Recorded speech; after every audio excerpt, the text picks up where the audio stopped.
வணக்கம். Welcome do my channel. இன்னைக்கு நம்ம ஒரு ஃபிஷ் சாலட் தான் பார்க்க போறோம். அதுக்கு தேவையான பொருட்கள் கொரியாண்டர் லீவ்ஸு, புதினா லீவ்ஸு, ஒரு பெல்லாரி ஆனியன் சாப் பண்ணி வச்சிருக்கேன். ஒரு கேரட் வந்து கிரேட் பண்ணி வச்சிருக்கிறேன். ஒரு சில்லி காரத்துக்கு, ஏன்னா பெப்பர் பவுடர் போடுவோம். கரி லீவ்ஸ் இருந்ததுன்னா, அதுக்கப்புறம் டொமேட்டோ ஒண்ணு கட் பண்ணி வச்சிருக்கேன். தக்காளி கட் பண்ணி வச்சிருக்கிறேன். இதுக்கப்புறம் தேவையானது வந்து ஃபிஷ்ஷு. நல்ல முள் இல்லாத துண்டு மீனா எடுத்துக்கோங்க. இது வந்து நான் பனானா லீஃப்ல வந்து ஸ்டீம் பண்ணி வச்சிருக்கிறேன். இந்த ஒரு ரெசிபி வந்து ஒரு சிக்கன் ரெசிபி ஒரு ஐ பட்டன்ல குடுக்குறேன். அத நீங்க போய் பார்த்துக்கோங்க. அதே மெத்தட்ல தான் இத நான் பண்ணியிருக்கிறேன். அத வந்து நான் ஷூட் பண்ணல. அதனால இதுல அந்த கிளிப்பிங் குடுக்கல. இப்ப வந்து நம்ம வந்து அதுல இருக்கிற அந்த தான்ஸ், அந்த முள்ளெல்லாம் நம்ம வந்து ரிமூவ் பண்ணிறலாம். வெறும் நமக்கு சதப்பகுதி மாத்திரம் தான் வேணும். இதுல வேற ஒண்ணும் இல்ல. Salt, pepper, turmeric powder, chilli powder, கொஞ்சம் லெமன் ஜூஸ் அல்லது நீங்க கர்ட் சேர்த்துக்கலாம். கரம் மசாலா இவ்வளோ தான் இருக்கு. இத நான் மேரினேட் பண்ணி ஒரு 4 ஹவர்ஸ், 5 ஹவர்ஸ் மேரினேட் பண்ணி ஸ்டீம் பண்ணி எடுத்துருக்கிறேன். பனானா லீஃப்குள்ள வச்சு அவ்வளோதான். சீ வாட்டர் ஃபிஷ்ல, ரிவர் வாட்டர் ஃபிஷ்ல நீங்க பண்ணலாம்.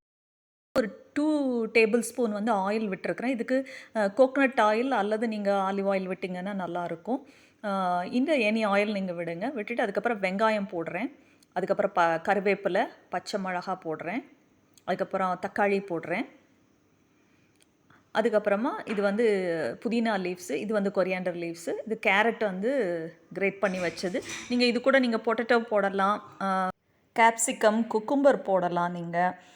ஷ்ரெட்டட் சீஸ் வேணா நீங்க லாஸ்ட்ல போட்டுக்கலாம்.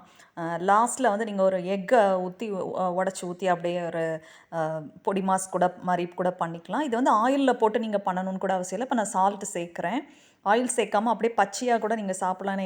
ஏற்கனவே ஃபிஷ்ஷ ஸ்டீம் பண்ணதுனால அப்படியே நம்ம போட்டுறலாம். இப்போ ஒரு 1/4 டீஸ்பூன் பெப்பர் ஆட் பண்றேன். இது ரொம்ப நேரம் நம்ம வந்து சாட்டே பண்ணணும், வதக்கணுன்ற அவசியம் இல்ல. இதுக்கப்புறமா நம்ம வந்து இந்த ஸ்டீம்டு ஃபிஷ் வந்து இந்த முள்ளெல்லாம் எடுத்து வச்சிருக்கோம்ல, அந்த ஃபிஷ்ஷ சேர்த்துறலாம்.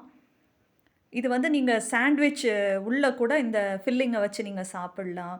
அ ஈவன் நம்மளோட கொழுக்கட்டை ரெசிபீஸ் டம்ப்ளிங்ஸ்லாம் பண்றோம்ல, சமோசா பண்றோம். அதுக்கெல்லாம் கூட நீங்க இத வந்து யூஸ் பண்ணிக்கலாம். லெஸ் இன்கிரீடியன்ட்ஸ்ல பண்றது. நல்லா இருந்தது. ரைஸ்க்கு நல்லாயிருக்கும். சப்பாத்திக்கு, நானுக்கு, பரோட்டாக்கு எல்லாத்துக்குமே நல்லாயிருக்கும். செய்து பாருங்க. டிஃப்ரெண்ட்டா இருக்கும்.